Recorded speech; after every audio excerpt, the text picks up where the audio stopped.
आणि या सांगलीमध्ये त्या काळामध्ये शिवसेना प्रमुखांच्या झालेल्या महाविराट सभा सुद्धा मला आठवल्या, प्रचंड सभा.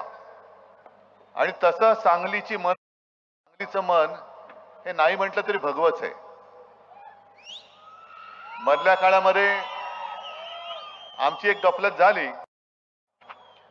सध्या आता सगळीकडे जिथे जिथे मी जातोय सर्व मतदारसंघात पहिल्या प्रथम मतदारांची मी माफीच मागतो, कारण आम्हीच मूर्ख होतो. कारण हे नसतं लचांड आम्ही गळ्यात बांधून घेतलं होतं. आता यांचा बुरखा उतरला आणि अत्यंत बिभत्स विकृत चेहरा हा केवळ आपल्या समोर नाही, केवळ देशासमोर नाही, तर संपूर्ण जगामध्ये आला. आज पूर्ण देश आपला ते बदनाम करून टाकतात.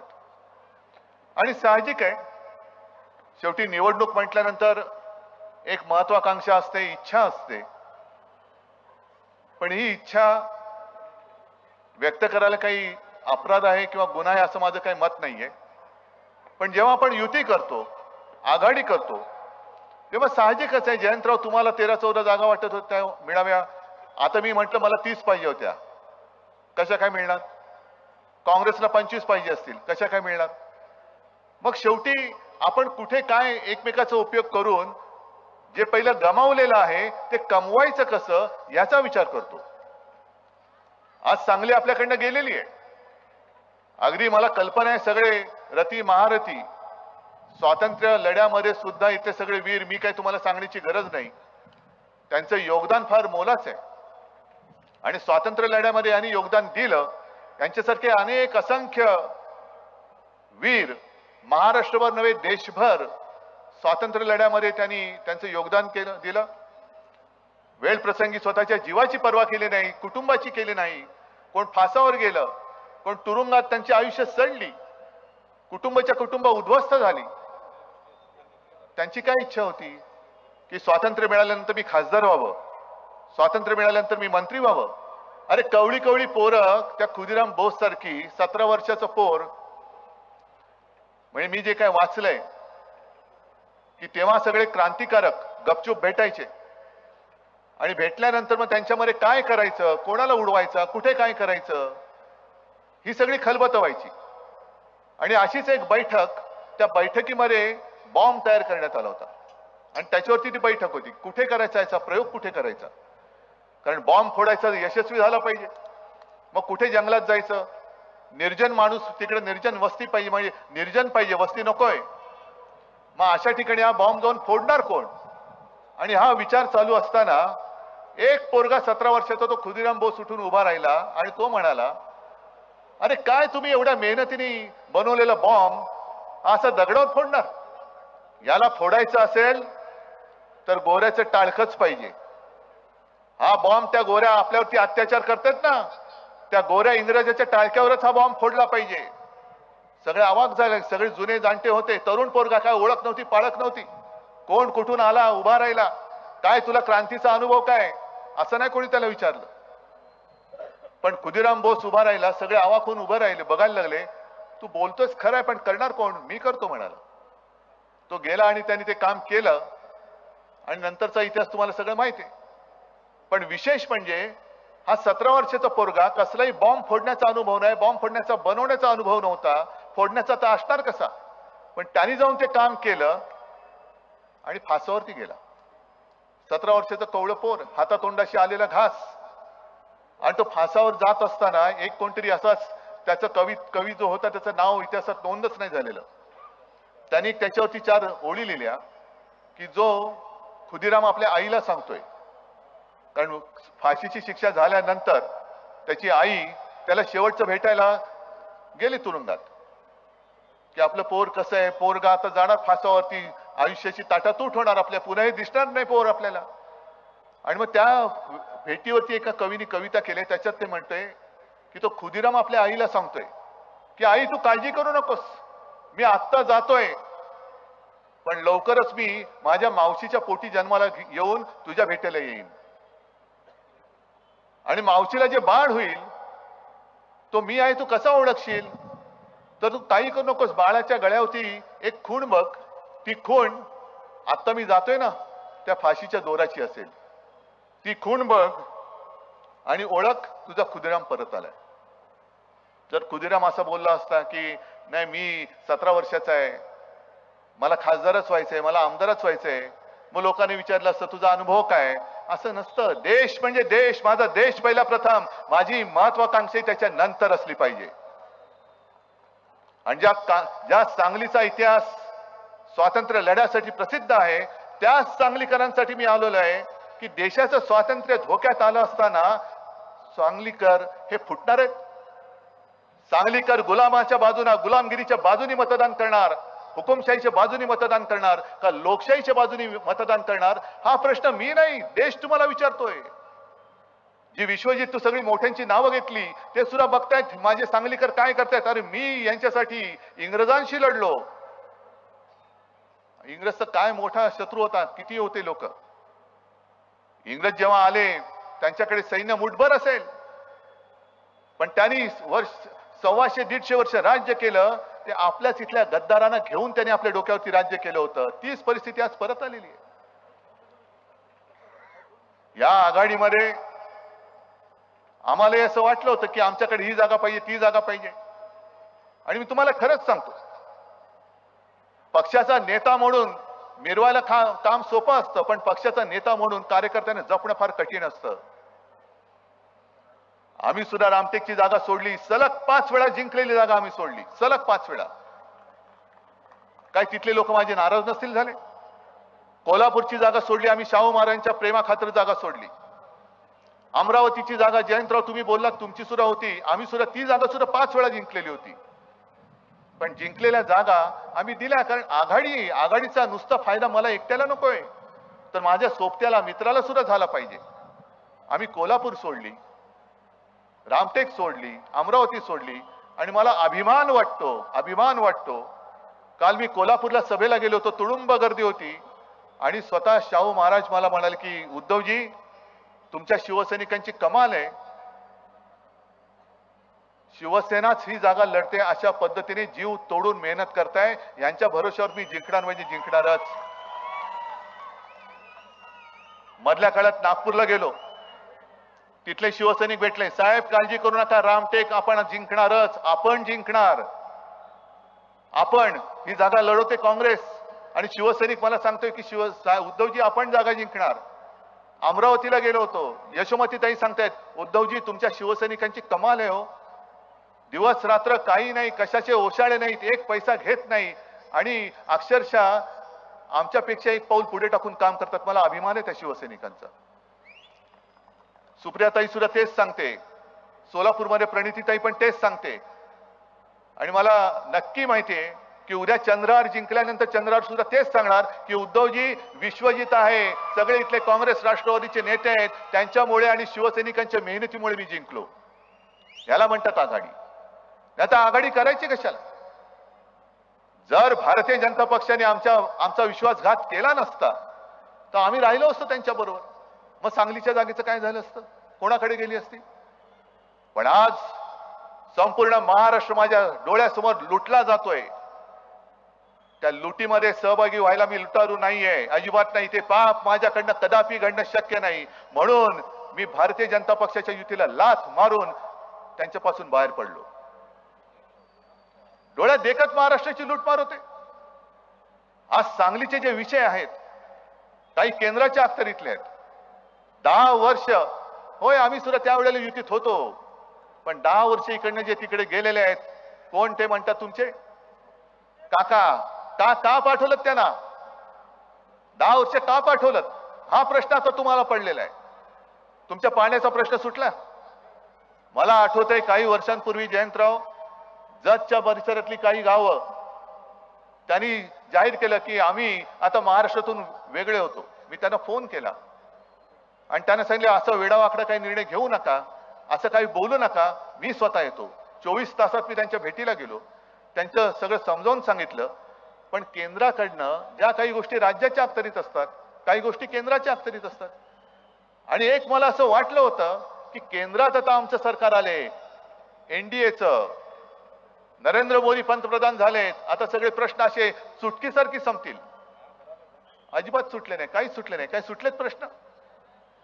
उलटा आता प्रधानमंत्री जी महाराष्ट्रामध्ये जे फिरतायत, मला कोणीतरी क्लिप पाठवली, त्याच्यात आपले मोदीजी म्हणतात हे 10 वर्षाचा तो फक्त ट्रेलर होता, हे पिक्चर अभी बाकी आहे. हे भीतीदायक वाक्य आहे ना. कारण महागाई वाढली, गॅस सिलेंडर 400चा 1200 झाला, ट्रेलर होता, अजून पिक्चर बाकी आहे. शेतकऱ्याचं पीक कर्ज वाढतच चाललेलं आहे. माफी तर आपण केली होती, पुन्हा वाढते. तुमचं उत्पन्न दुप्पट होणार होतं शेतकऱ्यांचं, झालं?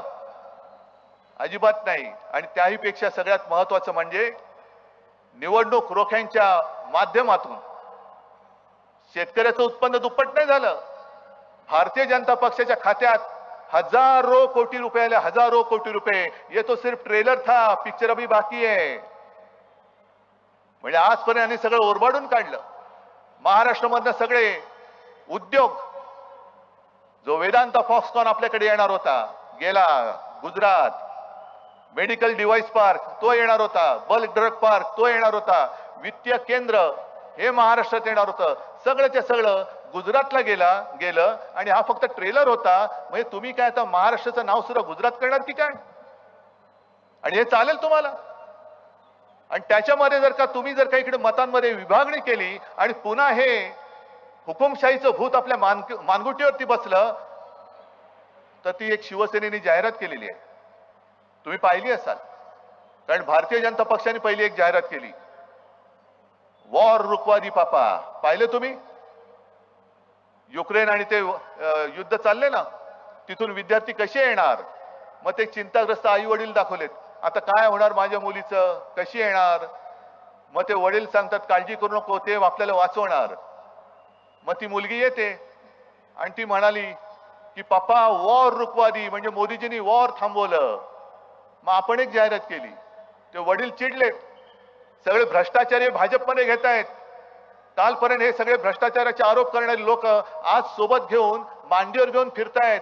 मग मुलगी सांगते लेकिन वॉर रुकवादी पप्पा. त्याला मणिपूरमध्ये महिलांवरती अत्याचार होतोय, इकडे महिलांवरती अत्याचार होतोय. मग ती मुलगी म्हणते लेकिन वॉर रुकवादी पप्पा. मग तो पप्पा चिडतो, अरे वॉर रुकवादी काय, वाट लगा दी पप्पा बोल. मग ती मुलगी म्हणते लेकिन वोट तो आपने दिया था ना पप्पा, आपणच मत दिलं होतं त्यांना. आणि आता हे जे काय आपल्या मानेवरती बसलंय, एक सुद्धा विषय काही सुटलेला नाहीये.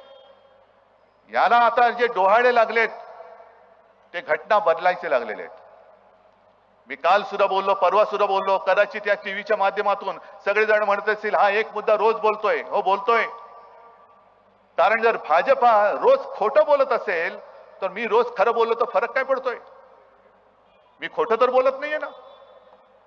जर भारतीय जनता पक्षाचे माजी मंत्री, माजी खासदार उघड उघड बोलत असतील की आम्हाला घटना बदलण्यासाठी 400 पार जागा पाहिजेत, आणि यांना खरंच घटना बदलायची, ती एवढ्यासाठी बदलायची की महाराष्ट्राचा आकस यांच्या नसानसामध्ये एवढा भिनलाय की केवळ आणि केवळ डॉक्टर बाबासाहेब आंबेडकर या महाराष्ट्राच्या सुपुत्राने ती घटना लिहिलेली आहे. त्याच्या पलीकडे जाऊन एका साध्या दलित कुटुंबामध्ये, गरीब कुटुंबामध्ये जन्मलेला माणूस हा एवढा बुद्धिमान होतो आणि आपल्या देशाची घटना लिहितो, आणि ती घटना मी पाळायची, पंतप्रधान म्हणून मी पाळायची, हे कसं शक्य आहे? नाही, पहिली ही घटना बदला. शिवसेनेच्या त्या मशाल गीतामधलं जय भवानी जय शिवाजी हे शब्द काढून टाका. महाराष्ट्राचे उद्योग हे पळवून न्या. मग महाराष्ट्र म्हणजे तुम्हाला काय नामर्दाचा देश वाटला की काय? हा महाराष्ट्र एक तर संतापून पेटत नाही, पण जर का संतापून उठला आणि पेटला तर कालच 1 मे झालेला आहे महाराष्ट्र दिन. आणि त्याही वेळेला मी कालच्या सभेत सांगितलं की मोरारजी देसाई हो गुजरातमधनच आले होते, त्यांनी गोळीबार केला होता, 105 हुतात्मे झाले होते. बलिदान मुंबई मिळवण्यासाठी सुद्धा आपण केलं होतं. 105 हुतात्मे दिले.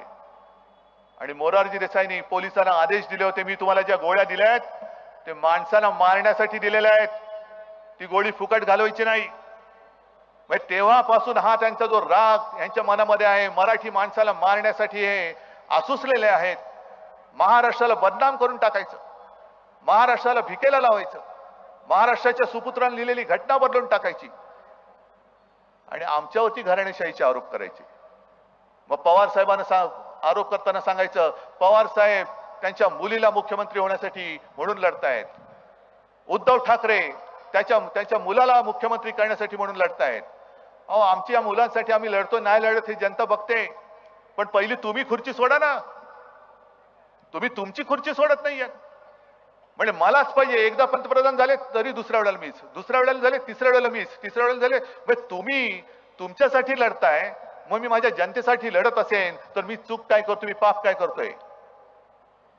ही जी मी लढाई लढतोय ती माझी लढाई नाहीये. जयंतराव, तुम्ही माझं कौतुक केलं, मी खरंच तुमचा सगळ्यांचा आभारी आहे. तुम्ही काय, विश्वजित काय, कारण करोनामध्ये जे काही मी काम केलं ते मी माझ्या एकट्याचं नाही, तुमच्या सगळ्यांच्या साथी सोबतीने केलं. आणि विशेष म्हणजे या जनतेने जे आपल्याला उत्स्फूर्तपणाने आपलं ऐकलं म्हणून महाराष्ट्र वाचलेला आहे. ही लढाई हुकुमशाहीच्या विरोधात आपण लढतो. म्हणून विश्वजित, मी आज सगळ्यांच्या समोर सांगतो, जर मला पहिल्या दिवशी कळलं असतं ना सांगली विश्वजितला देत आहेत, मी त्याच दिवशी सांगली सोडली असती. मी त्याच दिवशी सांगली सोडली असती. कारण तेवढा अधिकार आणि तेवढं प्रेम माझं तुझ्यावरती आहे. पतंगरावांना सुद्धा बाळासाहेबांकडे आलेले मी पाहिलेलं आहे. अर्थात एक आपल्या पिढीची गॅप असते, वयाचं अंतर असतं.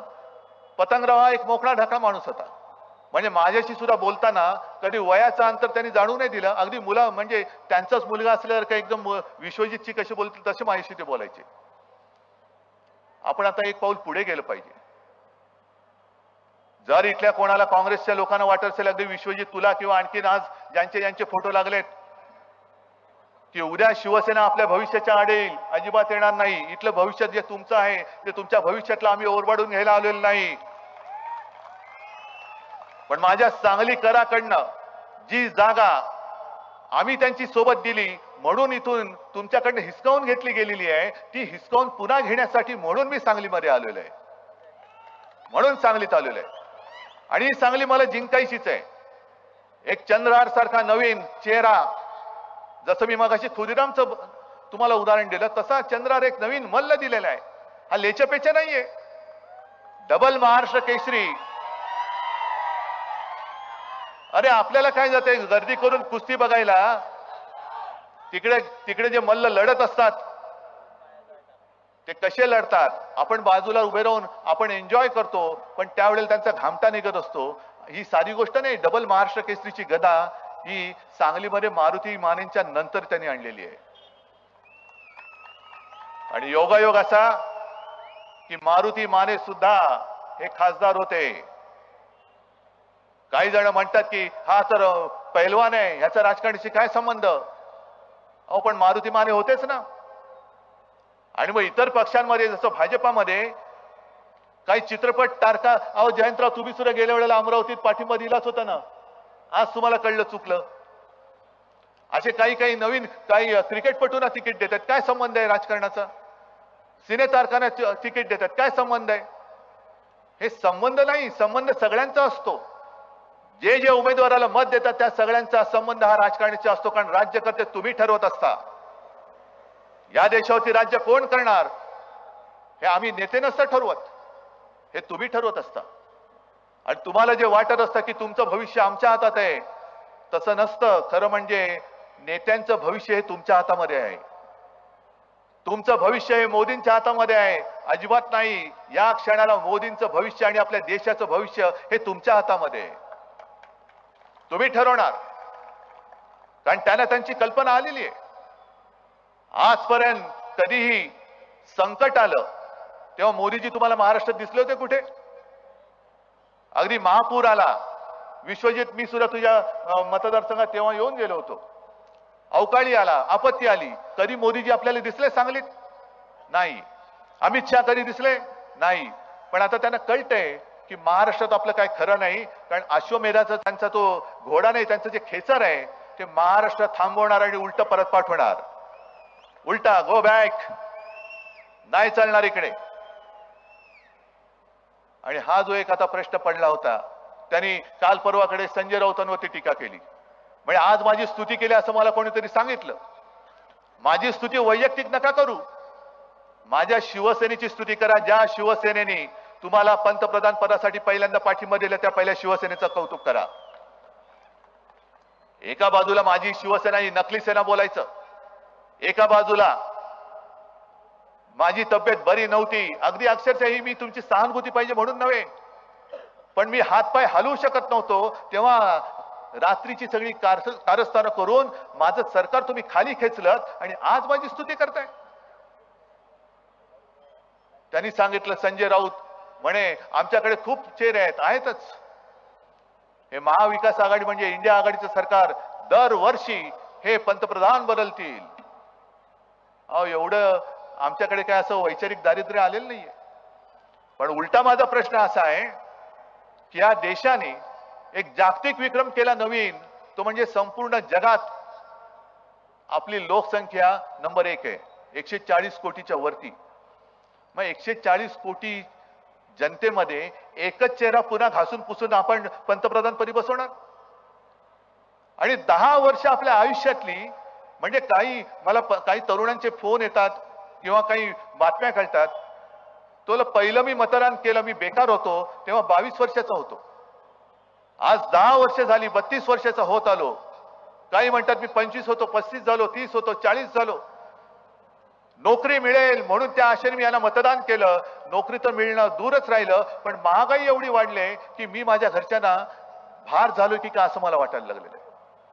मग ही 10 वर्ष सगळी आपण अनुभवल्यानंतर परत एकदा आपण ही चूक करणार आहोत की आपल्याला आता जी संधी आलेली आहे आणि मी माझ्या शिवसेनेच्या जाहिराती सुरू केल्या. आपल्याला एक प्रश्न पडला की हे सरकार कोण बदलणार, कोण आहे, एवढा ताकदवान कोण आहे. पण तुम्हाला कळलेलं नाहीये की मोदींपेक्षा जास्त ताकदवान या क्षणाला तुम्ही आहात आणि तुमचं एक बोट हे सरकार बदलू शकतं. एक बोट, फक्त एक बोट. आजपर्यंत त्यांनी 10 वर्षामध्ये संपूर्ण ईडी, इन्कम टॅक्स, सीबीआयची मस्ती त्यांना दाखवली. आता ही त्यांची मस्ती तुम्ही एका बोटीने, एका टिचकीने त्यांना उडून टाकू शकता. आणि आज मी भाजपला इशारा देतोय की तुम्ही ज्या पद्धतीने तोडा फोडा आणि राज्य करा ही नीती अवलंबलेली आहे, जे जे आमच्या सोबत आहेत त्यांना तुम्ही खोट्या केसेस टाकून अडकवताय. एक तर भाजपात आहे, भाजपला छुपा पाठिंबा दे, मतांची विभागणी कर, नाहीतर तुरुंगात जा.